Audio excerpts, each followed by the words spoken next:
So, what's trending? Bridging your Catholic faith with your everyday life. You're listening to Trending with Timmerie on Relevant Radio.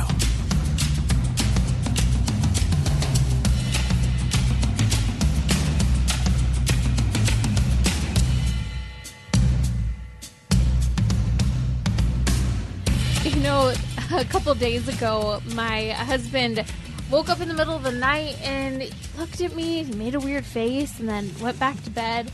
The next morning, he said, I had a dream that you were choking me. You were choking me. I said, really? And he said, yeah.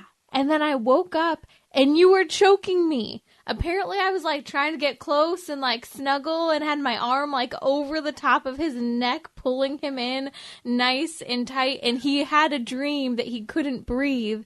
And sure enough, he was being choked. So I reminded him, well, love hurts. Just saying, love hurts. Sometimes you got to wrestle in your sleep. Welcome to our Marriage Hour weekly here on Trending. And boy, there's a lot to talk about today. Some breaking news out of California. Don't go away. You need to hear this because as California goes, thus goes the rest of the nation. And this is a pretty big one that we need to keep our eyes on. And you need to let your daughters and young women know about this. It's very important. Some fascinating news that came out this week having to do with the dating apps. And I find this fascinating. And I'm really excited, by the way. We're going to do some speed dating in a few minutes here with a date coach. I've never been speed dating. I'm married, but I mean, we're going to do it publicly here. We're going to learn about how to speed date, how to ask those questions that can vet people out in the dating process. But before we go there, the Hinge, it's a dating app. If you're not familiar with it, it's up there with some of the others such as Tinder and Bumble. And Hinge has had astronomical growth over the last year, especially during COVID. In fact, it's been really interesting to see what's been happening with this app. It's kind of a great way to do a 5-10 minute check-in with someone to figure out whether or not they're worth meeting up with. It's actually opposed to a lot of the hookup culture that you see in Tinder and some of the other dating apps. And what they've seen is that in the midst of their major growth, far surpassing all of the other dating apps, they've done some market research and something's come up. And that is that a lot of people are anticipating getting into long-term relationships.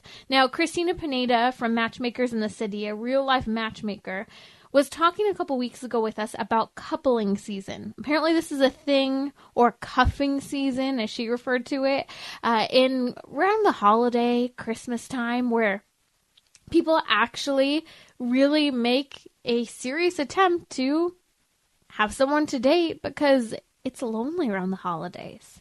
And so it's called cuffing because you kind of get together during the holiday season, go to the holiday parties, don't feel so lousy about yourself when you feel like everyone else has a date, has a spouse, has a kid.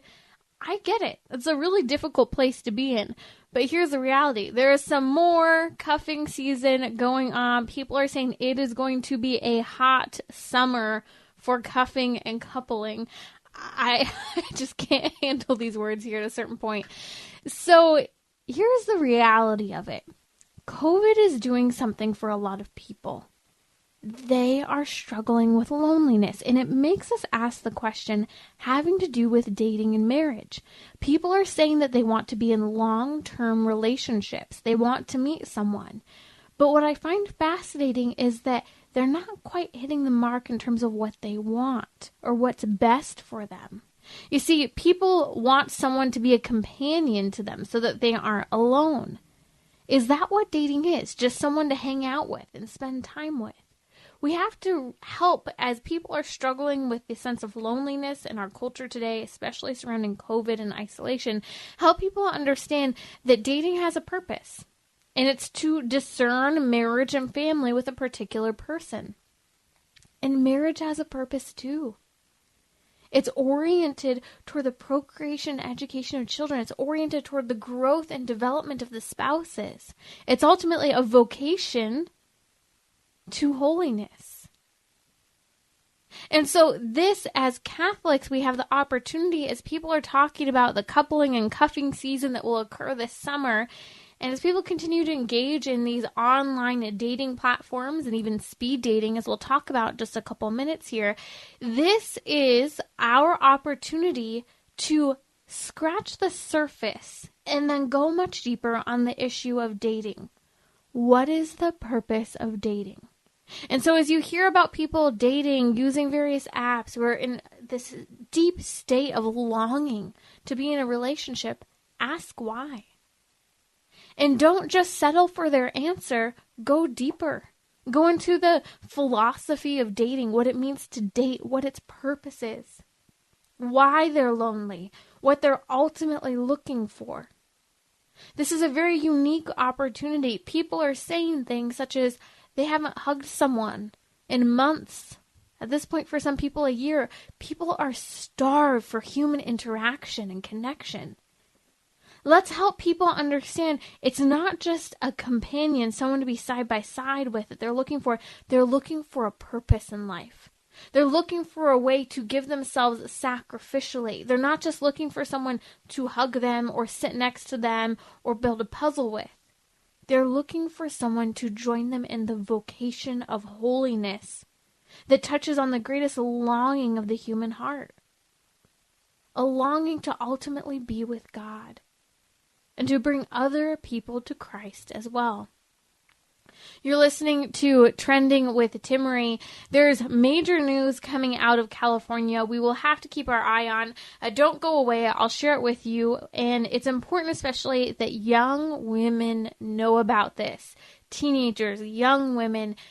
This is a pretty big deal. And I would say it's another casualty because of COVID. It's another something that's happening because of this isolation that so many people are experiencing in our culture right now.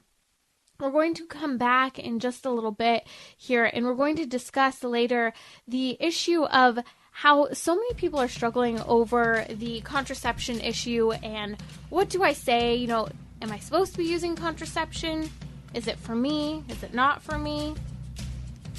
How do I tell someone who doesn't hold to a Catholic worldview that they should use contraception? We'll be right back here in a little bit on Trending with Timmerie to do some speed dating.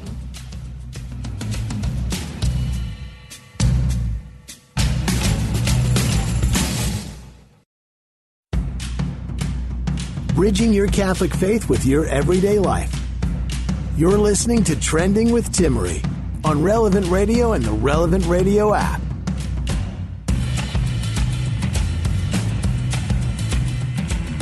Monica Braun from Soul to Souls with me. She's the author from Toxic to Soulmate Love, and she is a date coach. And I don't know if you've ever done this before, but we are going to do some speed dating. She works with her clients to weed out toxic people that sometimes, you start dating and then you realize this person's really not that good for me. They're actually a toxic person to be around. They're pulling me down. But you start dating them, you enter into a relationship before you've weeded the person out. So these speed date questions and what she does as a date coach is really meant to weed out those people before wasting your time and wasting precious moments, and I would say memories, that can leave us with a lot of wounds if we allow this to continue to go on. So welcome to the show, Monica. Thank you so much, Timmerie. I'm so honored to be on your show.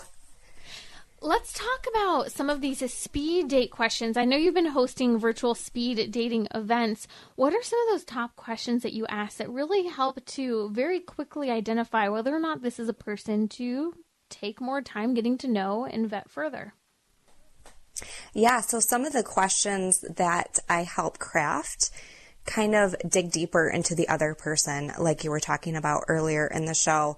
So really looking at the qualities of how they are internally. And some of these qualities are like empathy, how vulnerable they are, what inspires them, what motivates them. And some of those questions are, describe your family relationships. That one really focuses on empathy. Do you have a pet? Do you want one? Also empathy, being very loving to an animal. How would your best friend describe you? That demonstrates, authenticity and being vulnerable, which is what you really are looking for in a relationship. What makes you feel fulfilled? That really demonstrates what inspires them. And then what is a dream you would like to achieve? And that really shows what's intentionally motivating the other person as well. So those are just a few that kind of dig deeper into the internal side of the person. I can just imagine, I was reading through some of your questions, and I could just imagine being on a speed date and asking someone, kind of what your greatest dream is that you want to achieve, and hearing what they say. And I could so quickly, depending on what they say, see my eyes glaze over and me be running from the door and potentially be really disgusted with the person I'm talking to. Or you could go, that's interesting. Let me hear a little bit more. And there's room for refinement potentially. Absolutely. So that's what speed dating is all about, is finding out very quickly in that personal dating setting whether or not they are a good fit, because some of those dating apps take very long to assess. So that's what's so great about those, that personal experience is, assessing the chemistry and the personal connection. Okay, so if you're speed dating, whether virtual or in person, how long does someone usually have to answer a question? So it really depends on the number of people that I have, but I give each round, each couple, between usually 5 to 7 minutes to answer, give or take. For one question, really? Yeah, that's so they can ask each other. Okay, I was going to say, that doesn't sound very speedy. I'm like, come on, efficiency, let's do this. 30 seconds. Please have your talking points, your elevator pitch. You should be ready. Shouldn't we come into this like, okay, I'm a real person here, ready to date. You should be, basically not just, I think this is interesting, and I'd love to get your thoughts here. When you're speed dating, you're not just getting to know each other, but you're also, proposing yourself to the other person, not an actual proposal, but you're putting yourself out there, and vice versa. It's like an advertisement. You're supposed to be giving your best, so you should have your talking points, in a sense of yourself already kind of well put together in your mind. But so often, Monica, I find people just start rambling on and on about how they've done this and they've done that, and you also learn whether or not you could handle this type of way a person talks as well.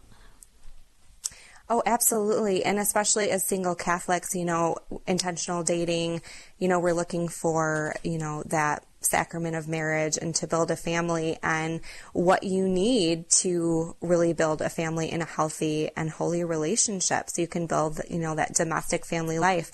So what kind of traits do they have? How are you going to grow in holiness with that person? That's why it's really important to really look at, the underlying layers of that person, to really, make sure you're choosing correctly, so you can have that healthy and happy marriage, hopefully one day.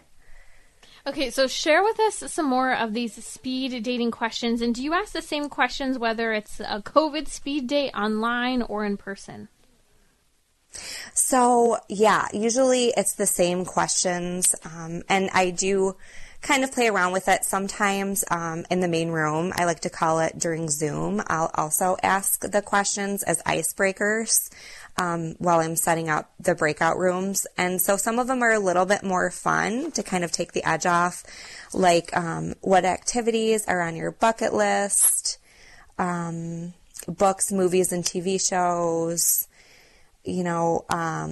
What's a favorite saint or devotion? That's usually a really good one. Or asking a specific tradition that they enjoy with their family. So some of them are a little bit more laid back. It just kind of depends on the mood and the group.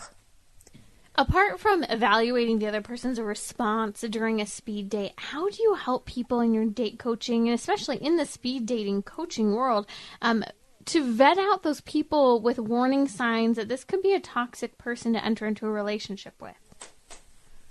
Yeah, so for those questions, I always tell my clients, how do you feel when you're with that person? Do you feel fear, anxiety, stress, those are usually the telltale signs of an unhealthy relationship, because the right person should make you feel joy. You should feel authentically yourself. You should feel free to kind of say what you'd like, and anything that kind of steers you away from your true self is going to probably be going in an unhealthy direction. Okay, so if you have sweaty palms, is that a bad sign? I don't necessarily think so. I think it's, if you like the person, you want to feel a little bit nervous, but it's when those nerves turn into like fear or stress or anxiety that really starts to kind of, become warning signs.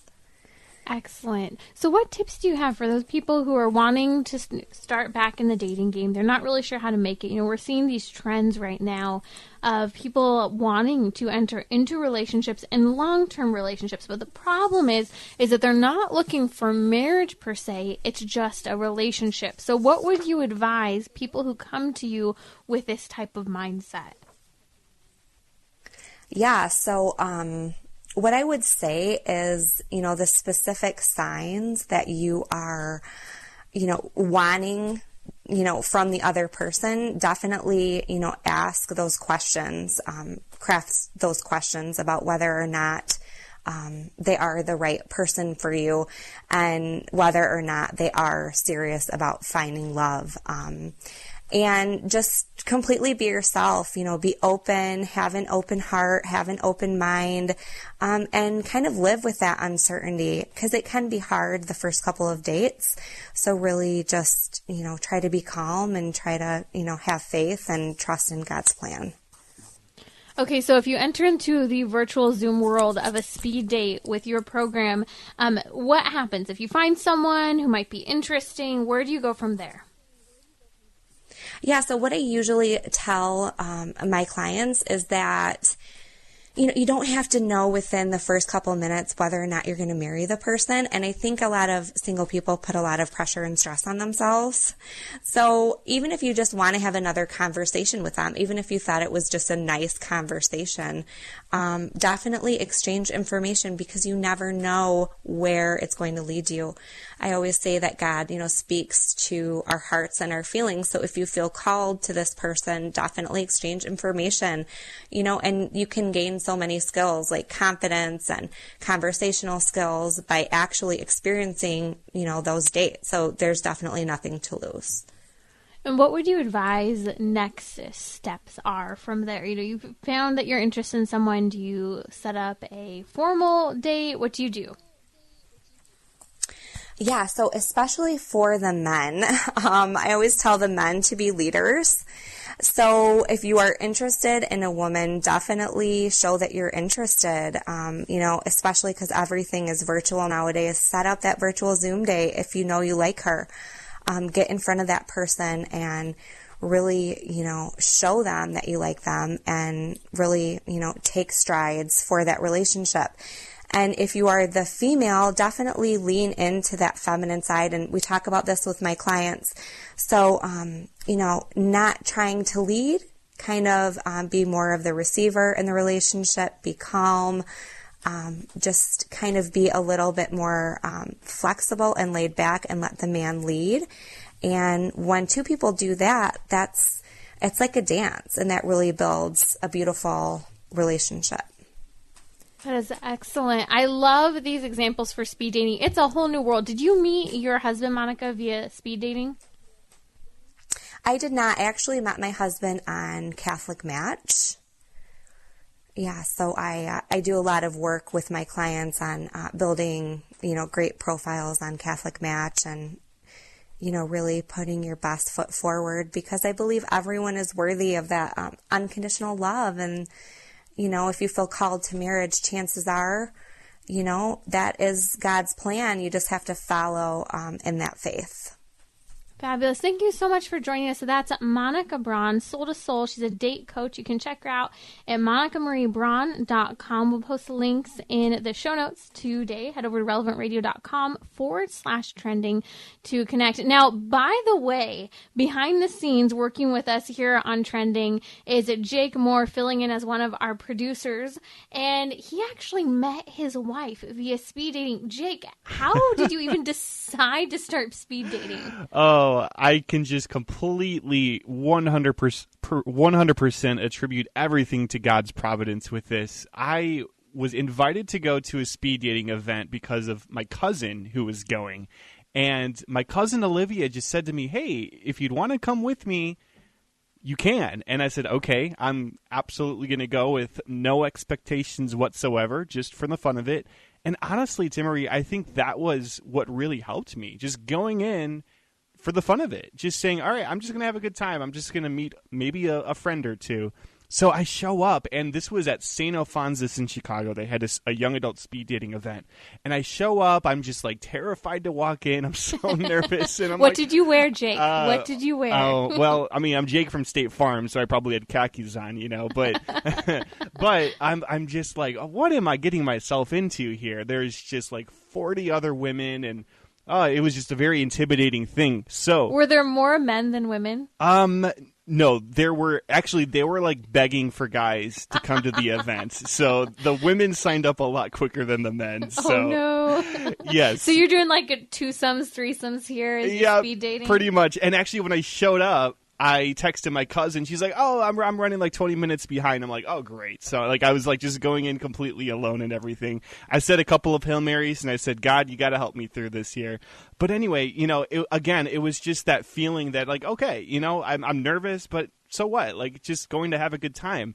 And then so what happened was about halfway through the event, I'm looking down at my list of women that I'm supposed to meet. We had 3 minutes, you know, for each person. And occasionally they would schedule in a break. So, like, you guys would be on, like, a 3-minute break and you weren't supposed to meet with anyone. So I thought that I was on a 3-minute break. So I'm just, like, kind of, you know, taking off the mask, no pun intended there, and just sort of, you know, chatting it up and just hanging out. And then all of a sudden, 10 minutes later, I look down and I realize, wait a minute, I wasn't supposed to be on a 3-minute break there. I was supposed to be meeting with this girl, Kathy. And all of a sudden, the panic just settled in. I'm like, oh, no. Like, whoever this Kathy is, she probably literally saw me just blowing it off. And here I was just like, how could I do this to her? Because they warned the guys ahead of time saying, hey, like, don't skip anyone. Like, the girls are going to notice.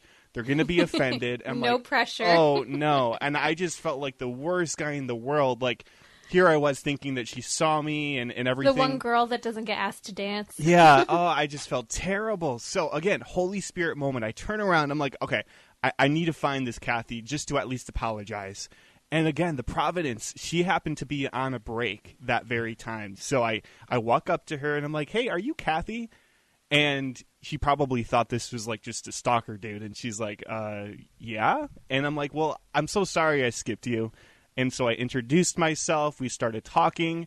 But once the word got out that I was from Green Bay, Wisconsin, of course, she was in Chicago, I could totally I could totally see her write me off. Like, I totally could tell from just the little eye roll. She looked down on the piece of paper. I'm like, all right, that's it. Like, she was the cutest girl there.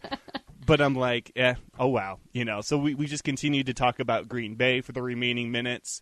Like you thought that was going to help at that point. Well, there's no reason to not care at this point. So, and then she was like, "Oh, how far away is Green Bay, by the way?" She's like, "Is that an hour?" I'm like, "No, it's actually 3 hours from Chicago." And so she's like, "Oh, okay."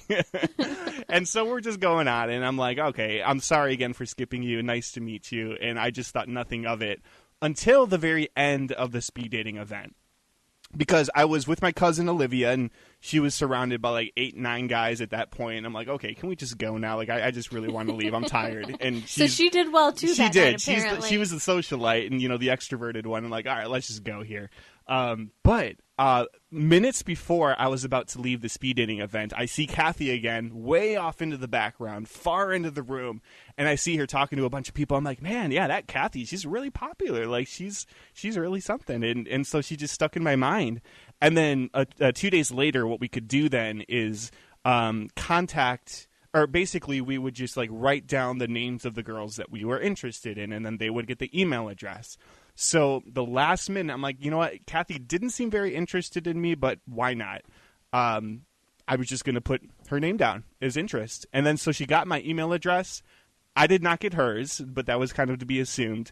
But then about 2 days later, I opened up my email and I got an email from her. And I'm like, wow, like I just did not really expect that to happen. It really felt like kind of a Twilight Zone episode. It was just like, wow, for real. So, we started talking and I emailed her and said, I'd love to talk sometime on the phone. And the first phone conversation we had was just, it really flowed well. We probably talked for like 2.5 hours on the phone and went on a date a week later. And that was, I think, when God was making it really clear. He's like, okay, Jake, I helped you through that debacle at the speed dating event. Please just try to, give this the best shot you can. So I was like, okay, I need to be intentional with this since it is going to be a long distance relationship. I'm in Green Bay. She's in Chicago. So I said, look, we're far away, but I really want to make this work. I like you a lot. And that really set things off onto a good path. And a year later, we were married. Or engaged 1 year later. Engaged. So you go, man. Yeah. So, so for anyone who's hearing this about speed dating, thinking, oh, like nothing would ever happen with that, like, I beg to differ. God can work through speed dating, so it's an incredible thing. Jake, that's an incredible story, and I think it brings so much hope for people who want to meet someone. They don't know how to meet someone, and boom, how simple. Yep. Your cousin invited you to go to a speed dating event, and it kind of reminds me, I'm not saying that people should go an online date. That's on you to decide if that's what you're going to do, but I always feel like we need to ease up this idea of, quote, online dating or dating with an app, and really more so think of more touches of contact for meeting people. Because I feel like so many people say, well, I don't know anyone. So I say, well, find ways to be introduced to people. And if that's possibly speed dating or online dating, so be it. Think of it as an introduction and go like you had that attitude to just go and have fun. Absolutely. And that was the same thing for Kathy, too. She was just going because her sister invited her. Her sister was the one who really wanted to go. And Kathy had the same attitude. She's like, yeah, I'll just go. Not really expecting to meet anyone. I don't even really want to date anyone. But it was just that little bit of openness of heart that God used for both of us to really kindle a wonderful marriage in the future. So. Okay, so 2 questions here. Do you remember the questions that you were supposed to ask one another, and were they good? Oh, I honestly can't even tell you. I think they basically just said to wing it. Like, they gave you like a couple of like icebreaker questions. It's okay. Catholic small group questions always suck anyways, to be honest. Totally.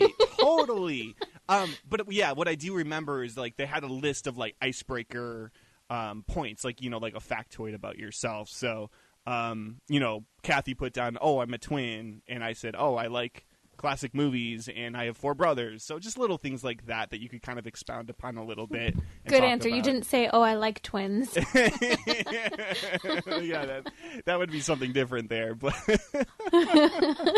that is really funny. So, yeah, but we kept it simple. From what I remember, a lot of it was a blur, obviously, going through the entire rotation of everything. But really simple questions, just talking about family, talking about hometown, favorite TV shows, movies. It's okay to keep it simple, in my opinion. That's Jake Moore, one of our producers here at Relevant Radio, working behind the scenes, helping to make the shows here at Relevant Radio happen. And if you're looking for someone to meet, you want to meet someone, you want to get married, you're having a hard time finding someone, I want to pray with you. Give me a call. The number is 1-888-914-9149. I'm going to pray with you and for all those who are listening right now who are searching for a spouse. So if you are our first caller, we'll add you to the list and pray for you now.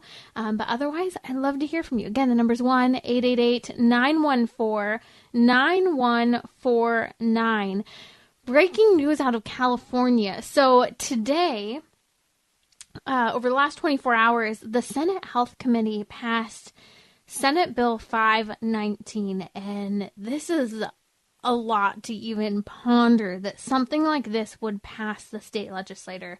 But this is my home state, California, and this is something that this is something that young women need to be aware of. And part of the reason why I bring this up is because I believe it's Sexual Assault Awareness Month, and So many people are entering into marriages and relationships with wounds and baggage that they have from their past. Because unfortunately, we live in a culture that doesn't take sexual assault seriously enough, that doesn't believe people when they say that they've been assaulted or when they say they're in a risky situation. And so a lot of people stay silent. A lot of people carry those wounds without ever receiving therapy and various help that they need. And maybe that's you. Maybe you have been silent for years. Maybe you have carried the pain of having been abused. If that has happened to you, I am so sorry, and I truly do pray that you continue to turn to God's mercy and His providence and helping to heal your situation. Recognize that wounds can be carried from those past situations into future relationships. But also, remembering that we have Catholic therapists who are incredible at helping people to move forward and grow in their relationships. So check out CatholicTherapist.com. But this is why I'm bringing it up right now during our marriage hour too, because these things impact relationships. They make people scared of relationships, scared of marriage. And this bill that very well may be signed by the governor, may receive the full approval by the House and the Senate in California and become law, is going to continue to contribute to a very broken sexual identity that men and women carry into their marriages. And this is why I want us to acknowledge the fact that we have to work on helping people to heal from their past wounds so that they can have healthy marriages. And so whether it's abortion, whether it's contraception, whether it's sexual abuse in the past, these are all topics that we're discussing today during our marriage hour, because these things are baggage that we carry into future relationships.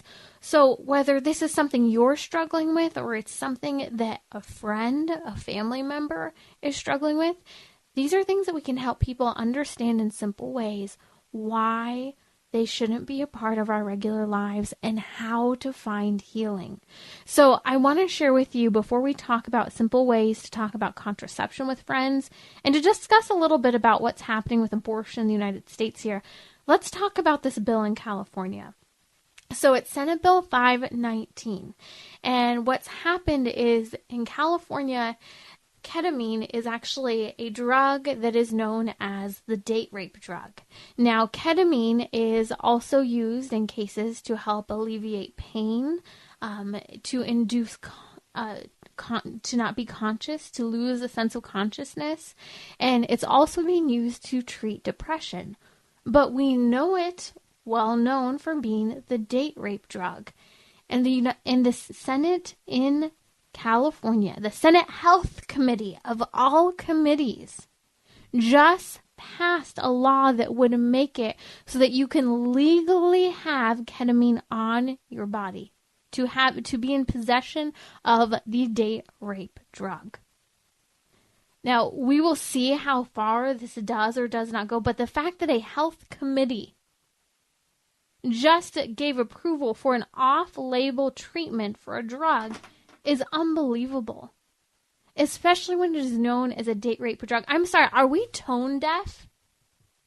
Are we tone deaf? Are you kidding me? You know, there are certain things that you hear sometimes and you just want to cry when you hear it, because I have worked firsthand for years with women in crisis pregnancy. Women who have been assaulted by family members, by strangers.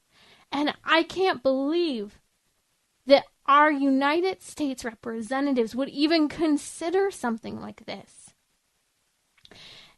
And the only thing we can do, unfortunately, other than writing to our senators, calling our senators, which, by the way, has an incredible impact. Do you want to make your vote count? Are you frustrated about how things have happened, perhaps with elections over the last year? You can make your vote count so much more by calling your state representatives. Your call speaks volumes, because not that many people call and reach out. And so these are things in the coming days we are going to have to do more about, whether it's abortion, whether it's legalizing the date rape drug. I mean, we are doing things that are unconscionable. But as California goes, there goes the rest of the nation. So I don't know if this will be passed to the rest of the committees. I don't know if the governor will veto this or not. I don't have a lot of hope in the California State Governor Newsom. I'm just saying. But you need to make sure your daughters know. We need to make sure that young women know that a date rape drug that's already very dangerous is now something that someone can legally have in their possession if this continues to be passed through more committees. And we cannot continue to be silent as the fake, and I'm going to call it fake, the fake Me Too movement tries to save face by wearing certain colored dresses to various award-winning shows, when in reality, we've lived in a culture for too long that has given up too much for the sake of getting ahead. And this is something I've seen very common in California. I grew up in a community where pot smoking, generational pot smoking was a thing. And I saw as friends of mine started smoking pot, they started making excuses for other types of drugs. Cocaine, crystal meth, heroin were all drugs that were very common that good people started doing after they started with marijuana. And I bring this up because a lot of people are going to say, well, people are just using ketamine to treat their depression. Okay, but you lose consciousness. Do you know how many women engage in physical, intimate activities that they don't want to engage in because of the pressure that women are in today to perform? And then add the legalization of having ketamine on you. People are going to start using this recreationally to ease discomfort in situations. So this won't just be date rape, but this is going to be, unfortunately, we're going to see legal cases over this where people are going to say, well, they consented, and they also not only consented to the interaction, but they also consented to taking this drug. And so I'm not kidding when I say perpetrators are going to be walking free over this. This is really scary. And what do especially women learn when people who harm them walk free, when men who harm them walk free? They believe that men aren't safe. They carry those wounds into potential marriages, into potential dating relationships. And so this is why and I was waiting, do I talk about it today during our marriage hour? I think we do, because we don't take sexual assault seriously enough, and the laws that are being passed that are pushing this forward, from the legalization to marijuana to now the legalization potentially of ketamine in the state of California. And so make sure that you talk to your daughters. Make sure you talk to young women about this. Men, stand up. Let girls know. Sometimes I don't like to say that girls are naive, but sometimes we can be naive in certain situations. And it's important to talk about safety and being careful and being aware and cautious of what we consume and what people we're spending time with, people who might not think it's that big of a deal to have this in their possession, and then to potentially be under the influence as well. And so let's talk about being smart. Let's not just stand here and be afraid of something like this, but let's be smart. You're listening to Trending with Timmerie here on Relevant Radio. I want to come back talking about two other things that can significantly impact marriages, which is why we're talking about them, because we want hope and healing, just like we want hope and healing from any type of sexual assault. And remember, CatholicTherapist.com. There are incredible therapists across this nation with sound therapy that isn't fringe or odd, but that is in cooperation with your faith and with healing and with prayer. I'll be right back here on Relevant Radio during our marriage hour, and if you'd like to join me, I'd like to pray with you. If you're searching for a spouse, the number is 1-888-914-9149. We'll be right back. Catholic Order of Foresters is proud to sponsor the Relevant Radio studio line. For information about employment opportunities and flexible premium life insurance plans, visit relevantradio.com/Forester. We're talking about what you're thinking about. You're listening to Trending with Timmerie on Relevant Radio and the Relevant Radio app. You're joining us during our weekly marriage hour here on Trending. It's great to be with you. Briefly, we'll touch on this issue because it's important. We'll talk about it more. I mentioned to you at the beginning of the year and last year what was to be expected in 2021 if we ended up having President Joe Biden and Kamala Harris as our president and vice president. I warned you, you may recall, that if they were here, we would see that they would make it so that the RU486 abortion pill would basically be accessible over the counter. Do you remember this? I told you this is what was going to happen. They were going to do everything they could to deregulate so that basically women would have unfettered access to abortion practically over the counter by going through a Zoom call and receiving it in the mail. It has been that RU486, you needed to take it in the presence of a type of physician. Now, we're seeing this deregulated so that people can basically do it at home, DIY abortion. Oh, the abortion pill is being expedited so that it's being pushed through the FDA for various approvals, and this is extremely disheartening. I worked inside the crisis pregnancy centers. I have worked with so many women who have gone through with having an RU486 chemical mifepristone abortion. And it is horrifying to be there and hear what their stories are. And so many women remain silent because they are horrified at what they did, what they saw, and what they went through. I'm talking about blood clots the size of baseballs past. I'm talking about bleeding for days and at times weeks and longer on end. I remember one woman I worked with laid in a bathtub full of blood as she waited for her baby to be passed. This is a horrific detail, and this is a heavy show today, the topics we are discussing, but these are why young men and women today don't want to get married. They are terrified of being hurt more. They are terrified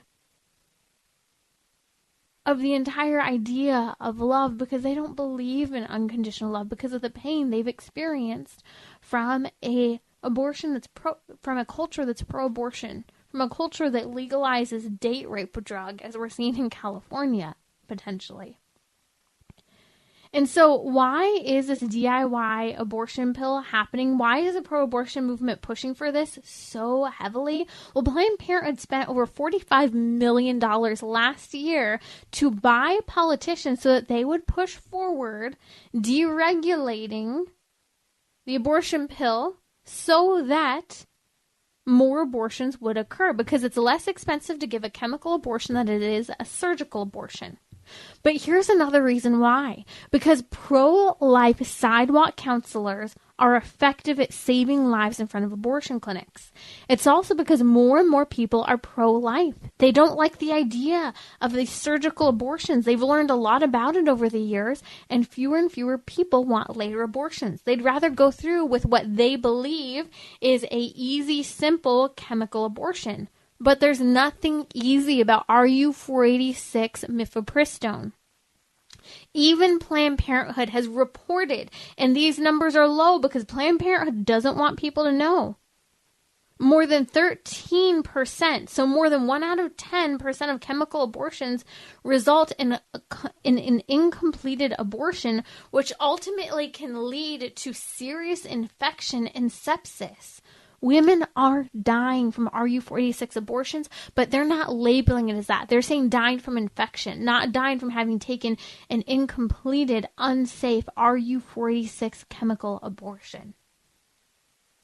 And I know some abortionists who are offering mifepristone, the RU486 abortion pill, for far longer than they're supposed to. Usually you're supposed to not offer it past 8 weeks. I know abortionists who have been offering it up to 16 weeks. Just to give you context, my baby girl was kicking, moving all around. I could feel her moving at this point.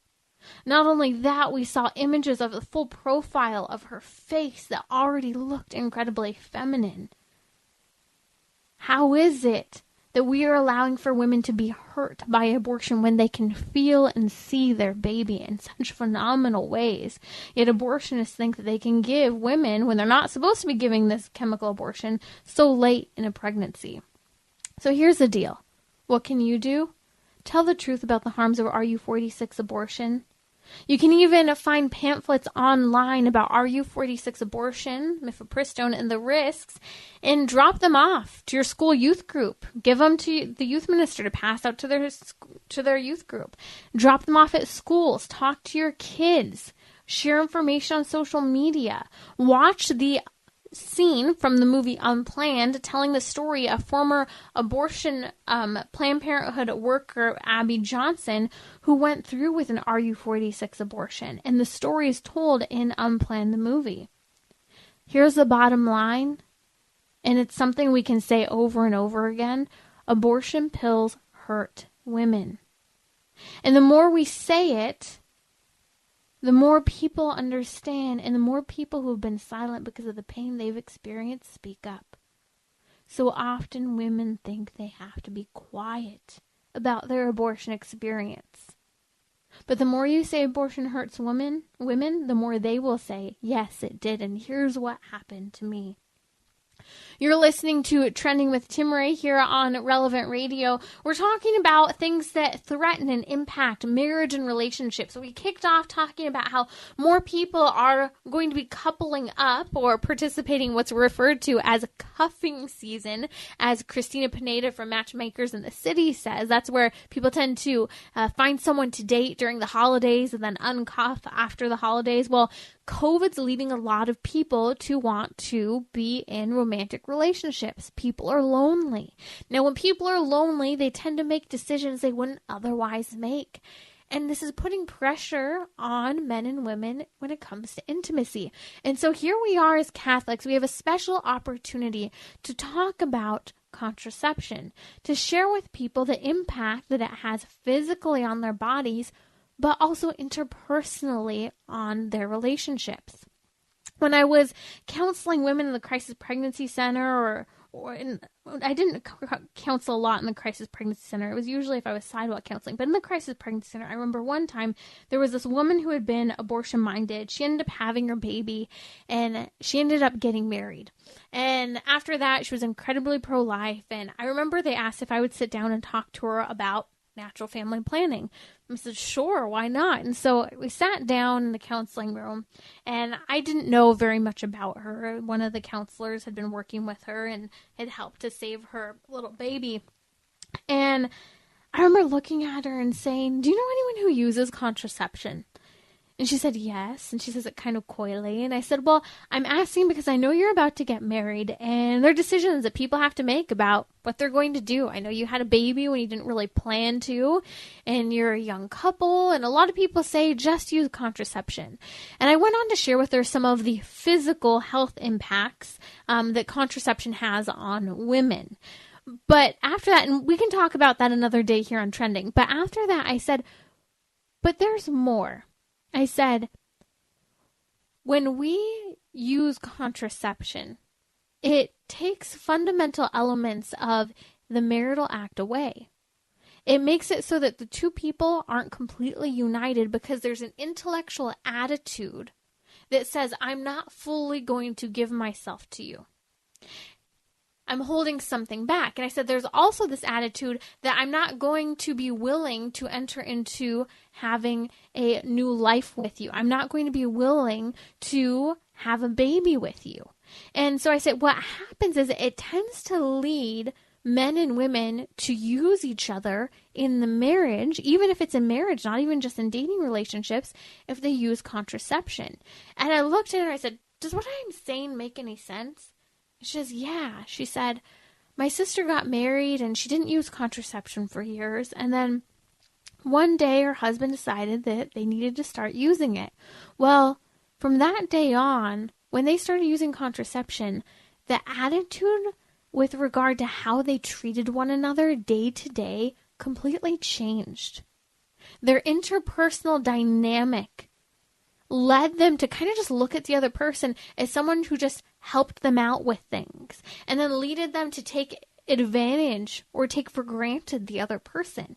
She said, I actually do get that. I said, see, when we use contraception, it impacts the interpersonal dynamic between people because it prevents people from uniting on a intellectual level, on a level of what their intention is. I said, and it also prevents them from being open to life, and having babies is just a normal part of intimacy.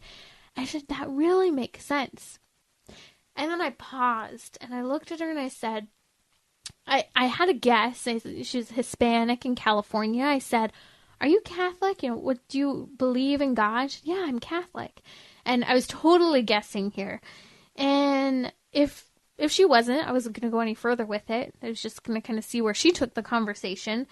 And she said, I am. And I said, well, the Catholic Church actually teaches that we're not supposed to use contraception. And then I went in to say, in adding a theological perspective about how the church teaches that every intimate act within the context of marriage, because that's what it's made for, is meant to be unitive and procreative. And I said, so what I explained to you, I said, notice I didn't bring theology into it. I didn't talk about God. And she said, yeah, I didn't notice that. I said, well, this is what the church teaches. But you see, it makes sense on a very human level. Although we don't have to talk about God, God had a plan for what's supposed to happen within marriage. And he has a plan for how we're meant to interact with one another for us to have the best possible relationship. And she came out of that conversation so joyful and so equipped with understanding why she didn't want to use contraception. And I think this is where we have the opportunity, even if someone doesn't hold to a religious view, share why intimacy is meant to be unitive and procreative. Don't start with the theology, but bring the theology in to back it up. I'll be back tomorrow here on Relevant Radio, and we'll be asking the question, do you have to be willing to be martyred to be a Christian?